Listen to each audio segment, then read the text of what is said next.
Bonjour, dans ce cours, on va voir c'est quoi un processus et on va commencer par une définition. Après, nous allons voir les différents états d'un processus. On va parler du bloc de contrôle du processus, le PCB, la gestion des processus en Unix et Linux, et on va passer aux threads. Pourquoi les threads? Qu'est-ce qu'un thread?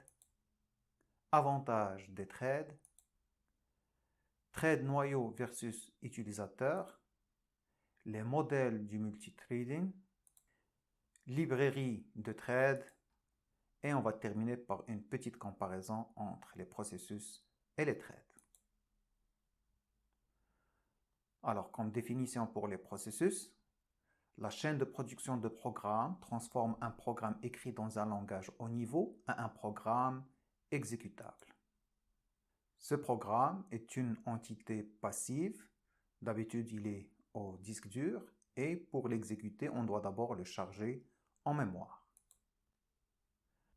À chaque étape de l'exécution, le contenu des registres et la mémoire peut être modifié par les opérations d'écriture ou de lecture.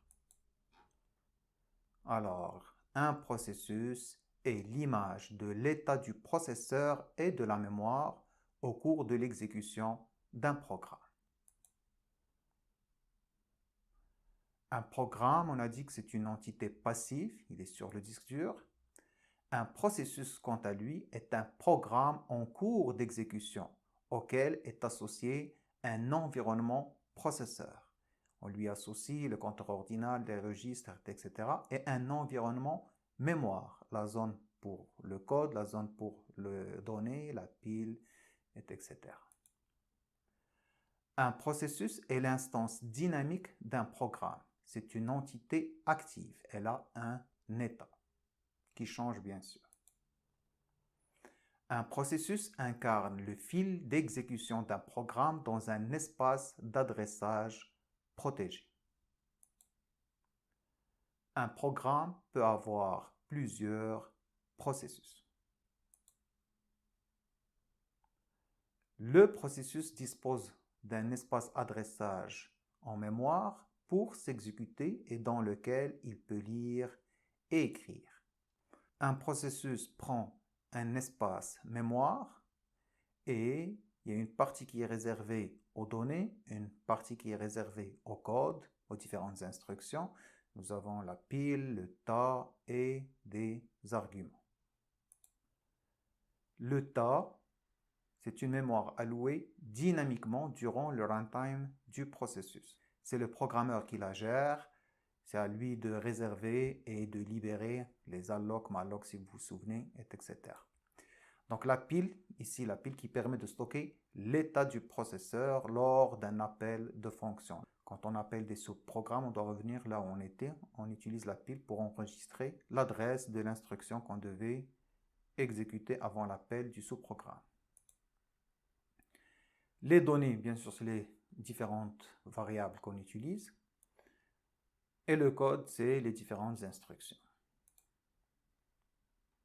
Alors, les états maintenant d'un processus. On commence par créer un processus.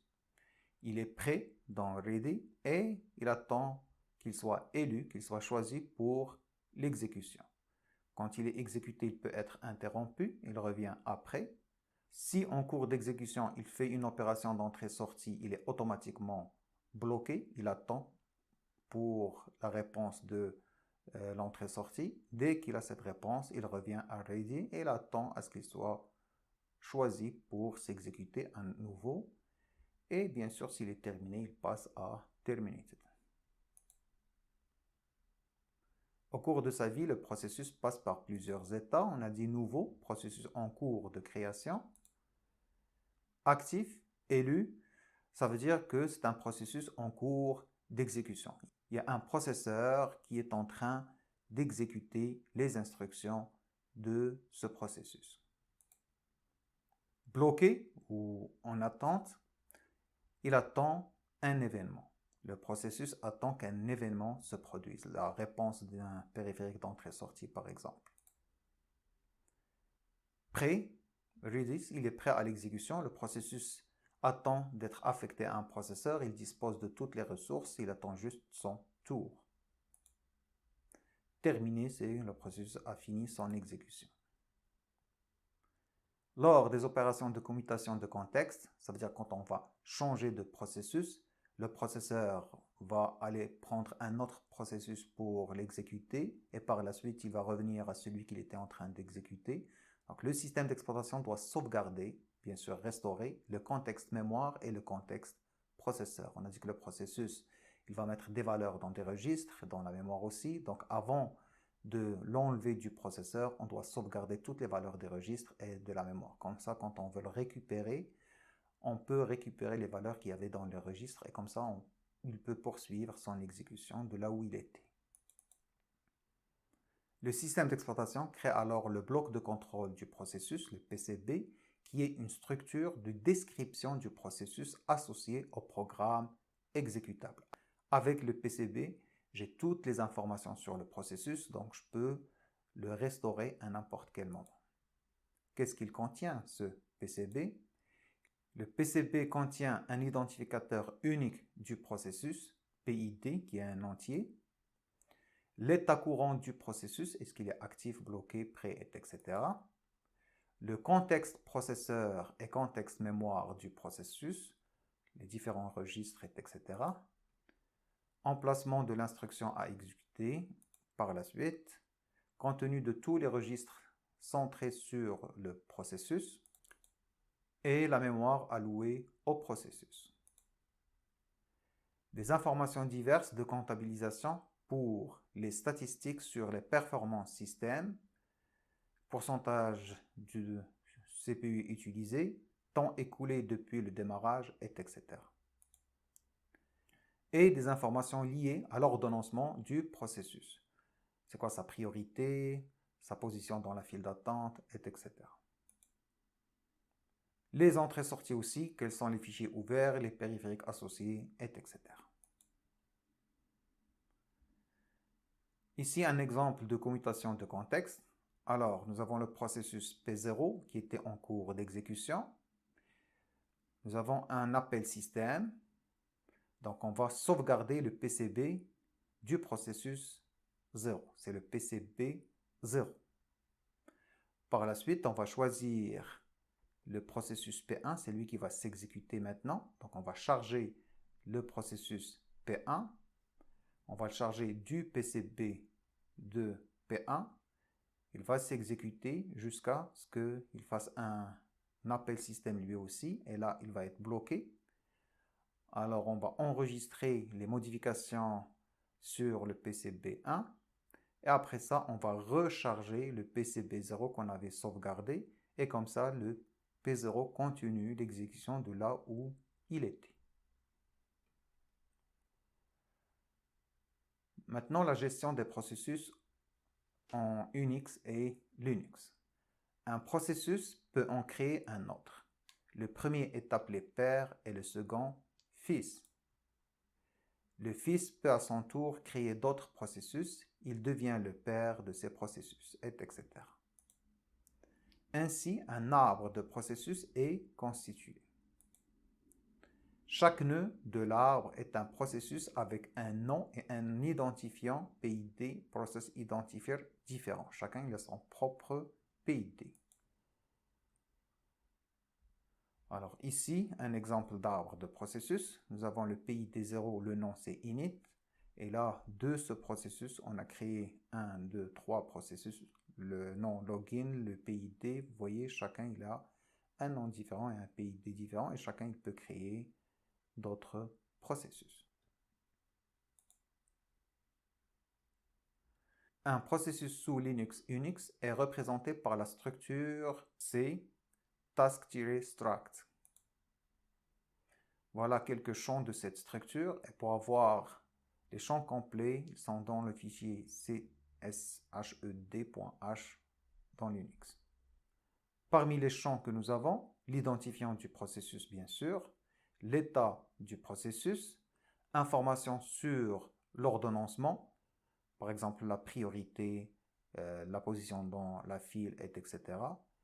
un pointeur sur le parent de ce processus bien sûr.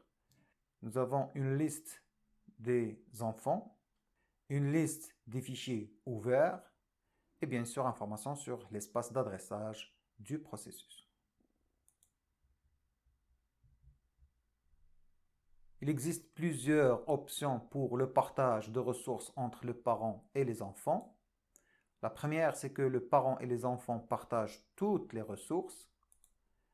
La deuxième, c'est que les enfants partagent un sous-ensemble des ressources des parents. Et la troisième, c'est que le parent et l'enfant ne partagent aucune ressource. Pour les options d'exécution, le parent et les enfants s'exécutent simultanément. Le parent peut attendre jusqu'à ce que les enfants se terminent.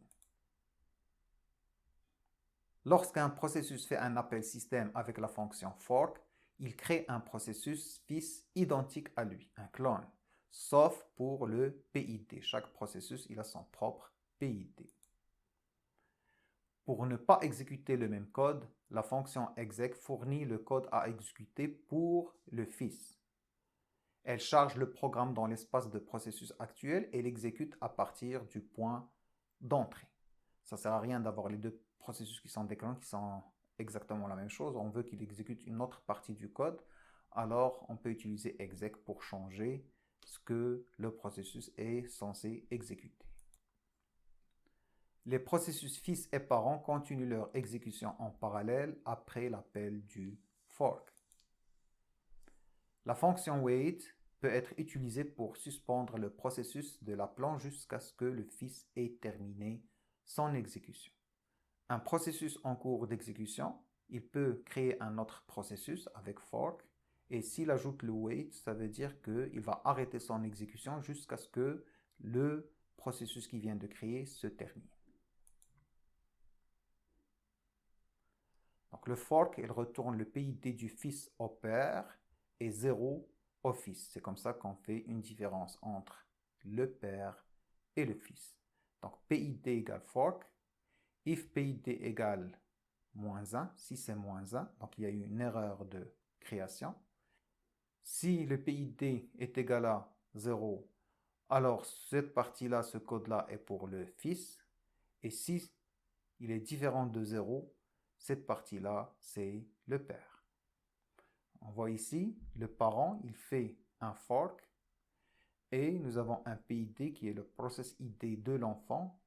Et ici, enfant PID égale 0. Le PID de l'enfant égale 0. Nous avons les données du père. Ici, nous avons une copie des données du père. Le programme peut utiliser cette différence de PID pour exécuter différentes parties de code entre parents et fils. Cette partie-là pour le fils et cette partie-là pour le parent. Exemple d'un programme C créant un processus séparé. Donc le programme C, et là nous avons le PID égale fork. Et si on teste si le PID est inférieur à 0, c'est-à-dire si c'est -1, alors il y a erreur, failed. Sinon, si le PID est égal à 0, nous sommes dans le child process, dans l'enfant. Et ici, on utilise un exec qu'on en a parlé pour modifier le code à exécuter. Sinon, si ce n'est pas un 0, et bien sûr, ce n'est pas inférieur à 0, des else imbriqués. Donc, ici, c'est le code du parent. Et il y a un wait pour le code du parent. Ça veut dire que le parent va attendre le fils, lui, qu'il se termine. Et après ça, il va faire cet affichage. Et après ça, il continue son exécution. Création d'un processus séparé via l'API Windows. C'est exactement la même chose, mais avec l'API Windows. Et on voit qu'il y a beaucoup plus de paramètres pour créer process que pour fork.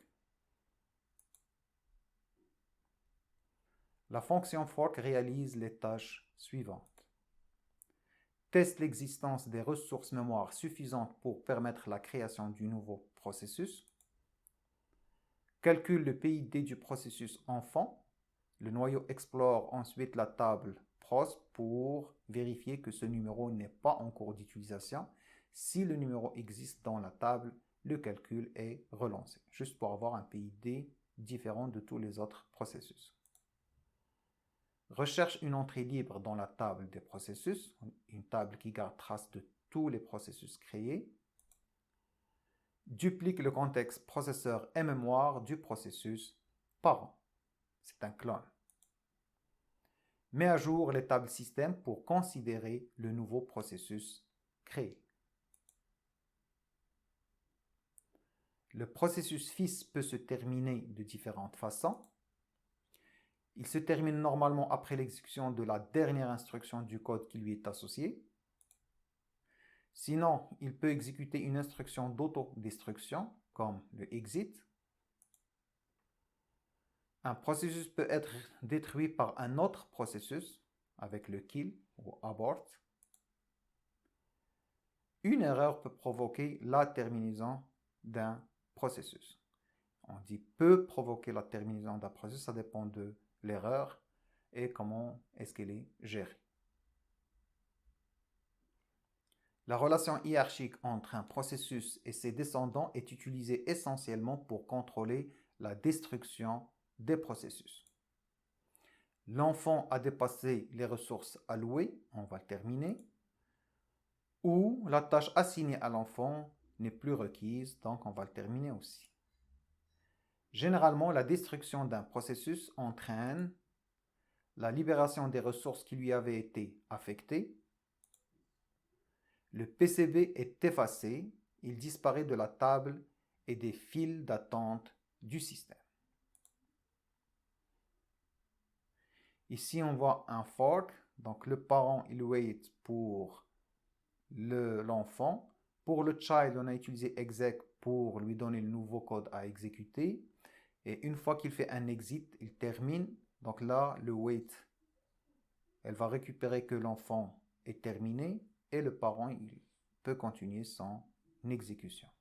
Si le parent n'est pas en attente, c'est-à-dire n'a pas atteint wait, le processus fils terminé est un zombie. Ça veut dire que l'exit, s'il ne trouve pas le wait qu'il attend, donc ce qu'on vient de terminer, c'est un zombie, il est dans la mémoire, on ne va pas l'enlever parce que la gestion ne va pas se faire. On a dit que le parent, il garde un œil sur les enfants qu'il crée, il ne va pas savoir qu'il est terminé, donc il va rester dans la mémoire, c'est un zombie. Si le parent a terminé, les processus fils sont des orphelins. Si lui, il a terminé, il a fait son resume, il a continué et il a terminé, ceux qui restent ici, ce sont des orphelins. On passe maintenant au thread. Les processus classiques, appelés aussi processus lourds, ont de nombreux inconvénients. Une gestion lourde par recopie pour créer de nouveaux processus. On a vu que c'est des clones, on copie tout pour créer un deuxième processus qui ressemble au premier, sauf pour le PID. Un gaspillage de mémoire, il y a beaucoup de données qui vont être dupliquées. Une perte de temps à cause de l'exécution séquentielle du code. On sait qu'on exécute une instruction après l'autre. Il y a un seul fil d'exécution pour un processus. Donc, c'est une exécution séquentielle. Elle n'est pas en parallèle, donc ça prend plus de temps. Dans les systèmes d'exploitation traditionnels, chaque processus possède un espace d'adressage et un thread de contrôle unique. Le thread de contrôle représente le chemin d'exécution. C'est quoi un thread? C'est le chemin d'exécution, le fil d'exécution.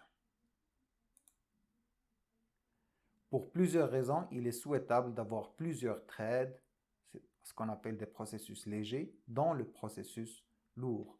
Nous avons un processus et à l'intérieur du processus, nous avons des processus légers. Ça veut dire plusieurs fils d'exécution. Parmi ces raisons, plusieurs activités ont lieu simultanément. Je peux avoir un fil d'exécution 1 et le fil d'exécution 2, ça veut dire le thread 1 et le thread 2 qui s'exécutent simultanément. Si j'ai plusieurs corps, par exemple plusieurs microprocesseurs. Plusieurs tâches dans l'application peuvent être implémentées par des threads séparés. L'affichage, récupérer les données, répondre aux requêtes du réseau, etc. Gestion plus simplifiée. peut simplifier le code et augmenter l'efficacité et une meilleure performance. Si on exécute en parallèle, on va gagner du temps, c'est sûr. Et on va gagner aussi dans la mémoire parce qu'on ne va pas tout copier. Ce n'est pas duplication de tout le processus. Toujours, c'est quoi un thread? Le modèle processus décrit précédemment est un programme qui s'exécute selon un chemin unique. Nous avons le compteur ordinal et on va trouver la prochaine instruction et l'exécuter, ainsi de suite. Sauf si on appelle un sous-programme, alors là, on va aller à la pile. On dit qu'il a un fil d'exécution ou flot de contrôle unique. C'est un single thread. De nombreux systèmes d'exploitation offrent la possibilité d'associer à un même processus plusieurs chemins d'exécution. C'est ce qu'on appelle le multithreading. Alors on voit ici un seul processus avec un seul thread. Et on voit ici un seul processus avec plusieurs threads. Alors, plusieurs fils d'exécution. Prenez comme si vous avez plusieurs fonctions, une qui récupère l'information, une qui l'affiche. Au lieu de faire une par une, il y a possibilité de lancer les deux en même temps. Ici, nous avons plusieurs processus. Chacun, il a un seul thread. Et ici, nous avons plusieurs processus. Chacun, il a plusieurs threads. Le multithreading permet l'exécution simultanée ou en pseudo-parallèle de plusieurs parties d'un même processus.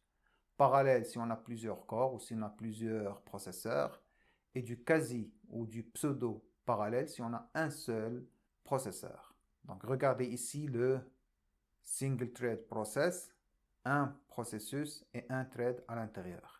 Ici, le multithread process, nous avons un seul processus, mais à l'intérieur, nous avons 3 threads. L'architecture serveur multithread, nous avons un client qui fait une request et le serveur pour lui répondre, qu'est-ce qu'il fait? Tout ce qu'il fait, c'est qu'il crée un thread pour répondre à cette request et il se remet à écouter les autres clients. Donc, il ne perd pas de temps à gérer la request, mais tout ce qu'il fait, c'est qu'il crée un thread. Lui, il va gérer le request et lui, il va revenir à écouter les autres clients. Un thread est une entité d'exécution rattachée à un processus, chargée d'exécuter une partie du programme du processus.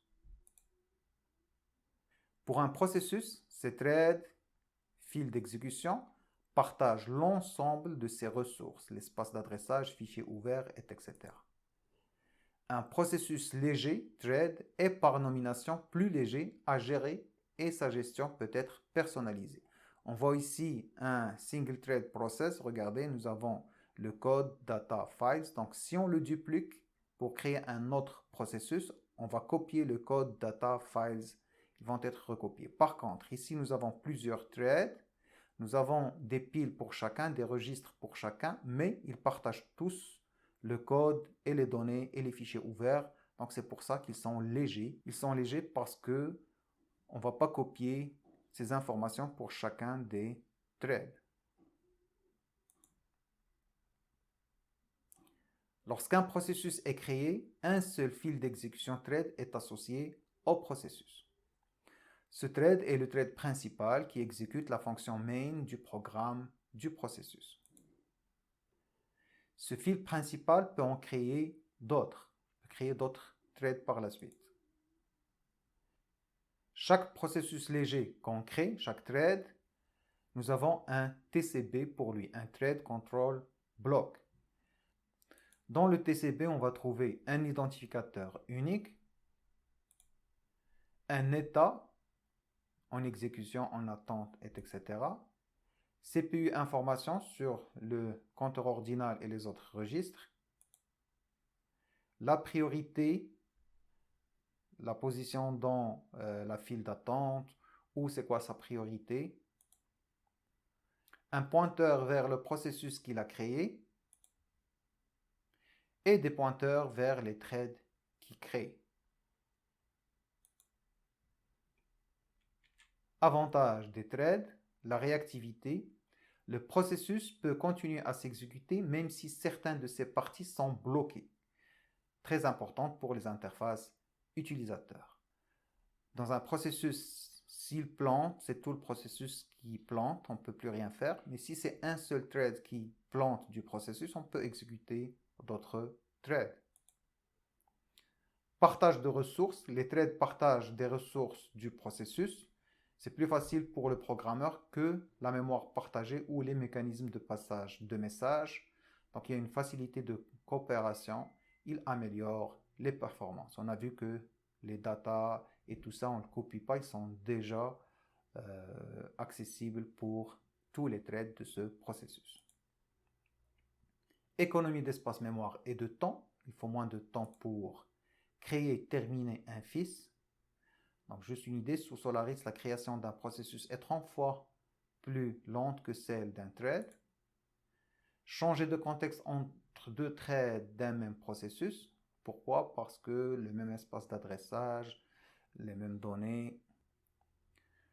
La scalabilité peut tirer parti des architectures multiprocesseurs. Ça veut dire qu'il permet de profiter plus à la concurrence et le parallélisme. La concurrence, c'est plusieurs tâches qui progressent, mais avec un processeur unique. La concurrence est seulement une illusion de parallélisme. Nous avons plusieurs tâches qui progressent, mais en réalité, c'est une par une après l'autre. Et c'est tellement rapide qu'on a l'impression qu'ils progressent tous en même temps au niveau d'utilisateur. Par contre, le parallélisme effectuer plus qu'une tâche simultanément. Ici, le corps 1, par exemple, il fait la tâche T1 et en même temps, le corps 2, il fait la tâche T2. Ça, c'est du parallélisme. Et il existe deux types de parallélisme. Parallélisme des données, distribuer des sous-ensembles des mêmes données sur plusieurs cœurs en effectuant la même opération sur chacun d'entre eux. Imaginez que vous avez un tableau et vous voulez calculer la racine carrée de tous les éléments du tableau. On peut prendre la première moitié d'un tableau et la mettre dans un corps et lui demander de calculer la racine carrée et prendre la deuxième moitié de ce tableau et la mettre dans un deuxième corps et en même temps il calcule la racine carrée de ces éléments. Parallélisme des tâches, distribution des threads à travers les cœurs. Chaque thread effectue une opération unique. Alors là, si on veut calculer par exemple la somme de deux chiffres, après ça on veut calculer la multiplication de ces deux chiffres, après ça on veut calculer la division de ces deux chiffres, on peut lancer la somme sur un cœur, la division sur un autre cœur, etc. Et ils vont se faire en même temps. Il faut différencier les threads noyaux des threads utilisateurs. Lorsqu'un processus est créé, il est composé d'un seul thread noyau qui exécute la fonction main. Ce thread, appelé le thread principal du processus, peut ensuite créer d'autres threads noyaux. Il peut aussi créer des threads utilisateurs. En plus de la table des processus, la table des threads est dans le noyau qui alloue du temps CPU au thread noyau et non pas au processus. Quand on crée des threads noyaux, il y a une table ici au kernel. Donc le kernel, il connaît ces threads, il est conscient de l'existence de ces threads. Donc il choisit parmi les threads, ce n'est pas juste le processus, il ne va pas choisir juste le processus, mais il va allouer du temps aux différents threads qui sont dans la table des threads ici. Si un thread noyau d'un processus se bloque suite à un appel système par exemple, un autre thread noyau du même processus peut être élu et donc exécuté. Parce qu'il est conscient de tous les threads qui sont ici, si un se bloque, il peut choisir un autre même s'il est du même processus. Ça ne le gêne pas parce qu'il connaît tous les threads qui sont au niveau noyau.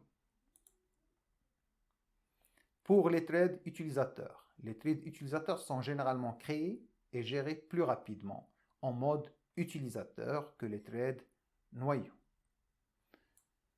Les threads utilisateurs sont implantés dans une librairie au niveau utilisateur qui fournit un support pour les gérer. Par exemple, la librairie GNU. Chaque processus crée sa propre table de threads pour surveiller ses threads utilisateurs. Cette table est gérée par un système d'exécution, Runtime System. Vous voyez ici, la table des threads, elle est au niveau processus. Ce processus, il a une autre table de threads. Et on a besoin d'un runtime, d'un système d'exécution pour exécuter les différents threads. Le noyau n'est pas au courant des threads utilisateurs. Comme la table des threads est ici, le noyau ne sait pas qu'il y a plusieurs threads dans ce processus. Mais il y a un thread principal pour ce processus. Donc ce qui se passe, c'est que on va ajouter un ordonnanceur à son niveau. Lui, il va prendre le temps alloué par le kernel pour le thread principal et il va partager ce temps sur les différents threads qui sont ici. Donc c'est un ordonnanceur qui est à l'intérieur ici, qui va partager le temps alloué par le kernel au thread principal du processus. Il va le partager pour tous les threads qui sont ici à ce niveau dans la table de threads de ce processus. Le noyau n'est pas au courant des threads utilisateurs et un ordonnanceur est créé pour répartir le temps CPU alloué au thread noyau de ce processus, bien sûr, entre tous les threads utilisateurs du même processus. On voit maintenant les avantages des threads utilisateurs. On peut créer et implémenter des threads utilisateurs même si le système d'exploitation ne supporte pas les threads. Pourquoi? Parce qu'ils sont implémentés au niveau utilisateur. Nous avons tout un système d'exécution, un ordonnanceur, une table, tout ça au niveau utilisateur dans le processus. Même si le noyau ne peut pas gérer le multithreading, mais on peut le faire au niveau du processus, au mode utilisateur. Deuxième avantage, c'est une représentation simple. Pour un thread, nous avons besoin de compteur ordinal, registre, pile et un petit control block. Gestion simple. Créer, basculer et synchroniser les threads se font sans l'intervention du noyau. Donc c'est très rapide, il n'y a pas de passage d'un mode à un autre. On est dans le mode utilisateur et les threads au niveau du processus, ils partagent les mêmes ressources, donc c'est simple de basculer entre les threads. Chaque processus peut avoir son propre algorithme d'ordonnancement. Très intéressant. Donc, selon le processus et les activités qu'on va faire à l'intérieur de ce processus et les différents threads qui existent, on peut choisir quel algorithme on va appliquer pour l'ordonnanceur qu'on va créer. Pour les inconvénients, le noyau attribue le même temps d'exécution au processus, même si on a un qui possède moins ou beaucoup moins de threads que l'autre, parce qu'il n'est pas au courant du nombre de threads dans chaque processus. Si un seul thread utilisateur est bloqué, tout le processus est bloqué. Comme on a dit, le noyau ne voit pas les threads utilisateurs. Donc, si un de ces threads se bloque, pour lui, c'est le thread principal qui est bloqué et c'est tout le processus qui est bloqué. Maintenant, les avantages des threads noyau et ses inconvénients. Le noyau peut attribuer plus de temps d'exécution au processus qui possède un plus grand nombre de threads utilisateurs. Pourquoi? Parce que ces threads ils vont être dans la table des threads qui est au niveau noyau. Donc lui, quand il va choisir, il peut choisir des threads qui appartiennent au même processus.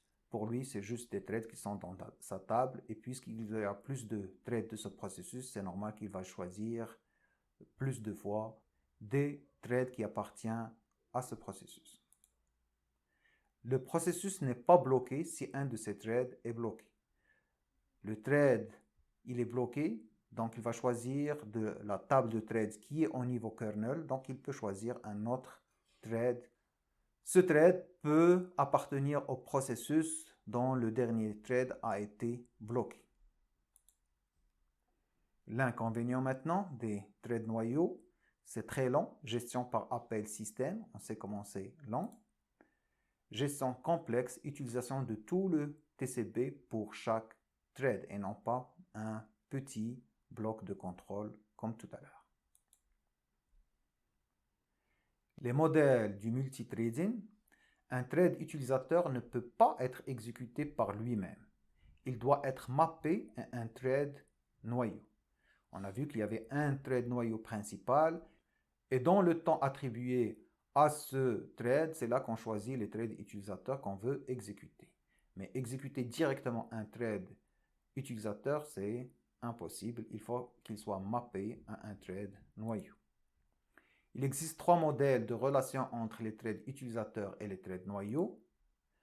One-to-one, many-to-one, many-to-many. Alors le one-to-one, tout simplement un thread utilisateur est mappé à un thread noyau. Chaque thread de niveau utilisateur correspond à un thread du noyau. La création d'un thread de niveau utilisateur crée un thread noyau. Dès qu'on crée un thread utilisateur, ça crée automatiquement le thread noyau correspondant. Le nombre de threads par processus est parfois limité en raison des threads du noyau. Quand on atteint une limite pour les threads noyaux, on ne peut plus créer des threads utilisateurs parce qu'ils nécessitent la création d'un thread noyau. Many to one, plusieurs threads utilisateurs sont associés à un seul thread noyau. De nombreux threads utilisateurs sont associés à un seul thread noyau. Le blocage d'un thread, s'il fait une requête d'entrée-sortie par exemple, provoque le blocage de tous les threads associés au même thread noyau. Si lui, il fait une demande d'entrée-sortie, alors c'est lui qui est bloqué, le thread noyau est bloqué, donc on ne peut plus choisir un des autres. Les threads associés au même thread noyau ne peuvent pas s'exécuter en parallèle sur un système multicœur, car un seul peut accéder au noyau à la fois. Si nous avons plusieurs processeurs, par exemple, plusieurs cœurs, on ne peut pas exécuter lui et lui simultanément parce que c'est lui qui est exécuté, il y a un seul thread noyau. Peu de systèmes utilisent actuellement ce modèle. Many to many. Plusieurs threads utilisateurs peuvent être mappés à plusieurs threads noyaux, plus petits ou égaux. Ça veut dire qu'on va prendre un ensemble de threads utilisateurs, on va les associer à un ensemble de threads kernel. Permet au système d'exploitation de créer un nombre suffisant de threads noyaux en fonction de sa configuration matérielle. Le problème qu'on avait, c'est qu'on arrivait à la limite des threads noyaux. Maintenant, on va créer assez de threads noyaux et on ne sera pas limité au niveau thread utilisateur parce qu'on peut prendre plusieurs threads utilisateurs et les associer à un ensemble de threads noyaux. Ce n'est pas obligatoire qu'ils soient égaux. Mais donne la possibilité à l'utilisateur de créer autant de threads utilisateurs que souhaité parce que par la suite, il peut choisir un ensemble et le mapper avec un petit ensemble de threads noyaux. Modèle à 2 niveaux, tout simplement permettre les deux. Permettre le many to many et permettre aussi un to un, one to one.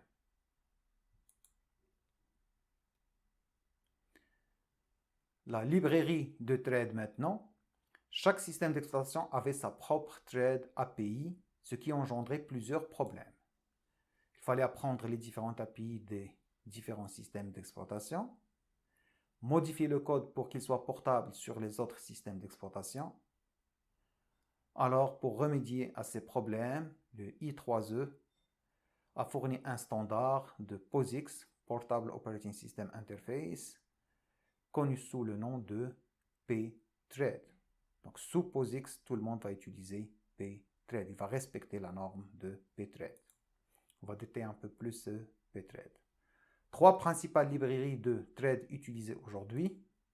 Nous avons le pthread de POSIX, librairie de thread Windows, c'est la Win32 API, librairie de thread Java interface JVM avec la librairie de thread du système d'exploitation.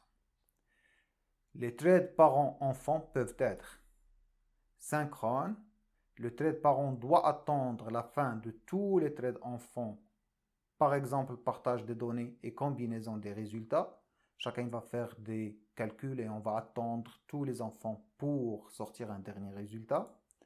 Asynchrone, le parent poursuit son exécution, ce qui est souvent le cas pour les services de type serveur, comme le cas qu'on a donné tout à l'heure. Maintenant, le pthread. Alors, quelques fonctions de pthread, on les voit ici. Le pthread create, il crée un nouveau thread. Exit termine le thread appelant. Join attend la fin d'un thread. Yield libère le CPU pour laisser un autre thread s'exécuter.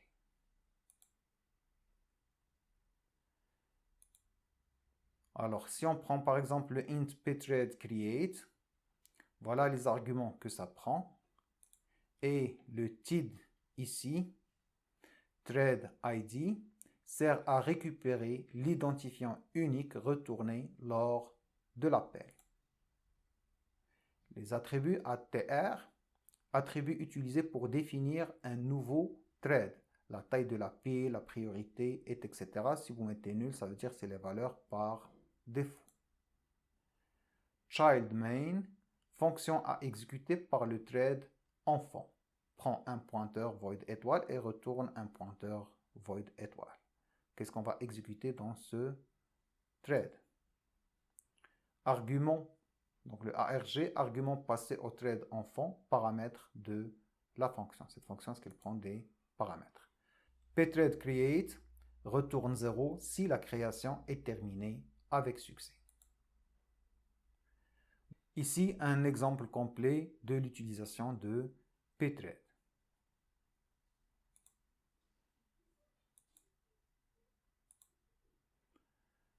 Alors maintenant, pthread join. On a le TID et on a le statut. Pthread join met l'appelant en attente de la fin du thread TID. Donc, le thread qui a appelé, il va attendre jusqu'à ce que lui, ce thread, il va se terminer. Le paramètre statut sert à récupérer l'état de terminaison du thread TID. Donc ici, on récupère si le TID est terminé ou pas. On voit ici un exemple. Nous avons le master thread, le thread en cours d'exécution, et il exécute un pthread create. Il a créé 1, 2, 3, donc il a créé plusieurs threads, et il a fait un pthread join. Donc lui, il ne peut pas continuer son exécution jusqu'à ce que les threads créés, ils vont se terminer. Quand ils répondent, le statut va terminer, alors là, il peut continuer son exécution.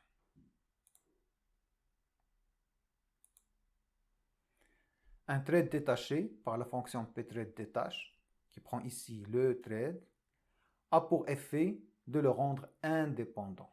Il n'attend pas de valeur de retour. Ici, avec pthread create, on va créer quelques threads et il continue son exécution. Il ne va pas attendre et chacun d'entre eux, quand il fait exit, il se termine et c'est tout. Si le thread n'est pas détaché, le TID du thread et l'état de terminaison sont sauvegardés pour les communiquer au thread qui effectuera pthread join sur TID.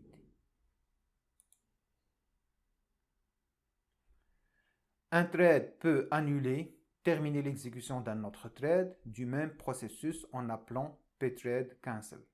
Cependant, les ressources utilisées, fichiers ouverts, allocation dynamique, les verrous, etc., ne sont pas libérées. Un autre exemple de pthread ici, avec 3 threads, thread A, thread B, et voilà le code. Pour l'expliquer, je vais l'expliquer sur l'organigramme. Nous avons le thread principal, création d'un thread ici, création d'un thread ici. Ici, c'est le thread A qui est créé, le thread B qui est créé. Nous avons fait un join. On attend la terminaison de A et la terminaison de B pour continuer l'exécution. Quand on continue l'exécution, on va créer un thread, c'est le thread C qui est créé, et on attend la terminaison du thread C pour terminer l'exécution. Et on n'avait plus rien à exécuter, donc c'est termine le thread principal. Un des résultats possibles, création des threads A, B, et une des possibilités, c'est que A se termine avant B, donc on va attendre la fin de création de B. Une fois que les deux sont terminés, c'est là que je peux créer le C et fin du thread C. Quand on a terminé le thread C, là on peut terminer le thread appelant le thread master. Une autre possibilité, toujours création des threads A et B. Et ici, c'est le fin B qui se termine en premier. On va attendre aussi la terminaison du thread A. Et après ça, on va créer le thread C. Quand le thread C se termine, c'est là que le thread master se termine. On termine cette séance par une comparaison entre les processus et threads. Si vous avez bien compris les threads de processus, vous savez déjà c'est quoi la différence. Donc ici, un processus avec un fork, il crée un deuxième processus. Et regardez, c'est un clone. Variable global, heap, stack et code. Et on sait qu'on peut changer qu'est-ce qu'on va exécuter dans ce code. Par contre, ici, nous avons un processus et on va créer un thread. Regardez, tout ce qu'on a, c'est un nouveau stack pour le thread 2. Donc, fork clone les processus, deux processus séparés avec des destins indépendants. Chacun continue son exécution. Espace mémoire indépendant pour chaque processus. Ces deux processus différents, chacun il a son propre espace mémoire. Pour le thread, commence par l'exécution d'une fonction, partage de la mémoire. Les deux appartiennent au même processus. Pour terminer, processus créé avec fork et ici thread d'un processus. Pour les variables, ils ont une copie de toutes les variables. Les variables qui existent dans le premier processus existent dans le deuxième processus. Pour un deuxième thread, partage des variables globales. Comme on a vu tout à l'heure, les data, on ne les copie pas. Donc, chaque thread peut accéder à ces variables globales. L'id, nouveau process id, ont le même process id, le même id du processus, mais ils ont un id différent, id du thread, le TID. Data control, ils doivent communiquer explicitement, exemple utilisation des valeurs de retour des integers, etc. Donc pour qu'ils communiquent, peuvent communiquer avec des valeurs de retour ou data partagées. Puisqu'ils partagent la mémoire, on peut partager directement des données dans la mémoire. Parallélisme, ici nous avons de la concurrence entre processus et ici nous avons la concurrence entre threads. Ils peuvent être du même processus, les threads du même processus. Parallélisme multiple avec plusieurs CPU. Ici, on ne pouvait pas faire du vrai parallèle parce qu'on avait un seul CPU. Ici, plusieurs processus peuvent s'exécuter simultanément. Et ici, quand des threads de noyau, ils peuvent s'exécuter simultanément. Mais si c'est des threads utilisateurs, on ne peut pas les exécuter simultanément. Je parle des threads du même processus.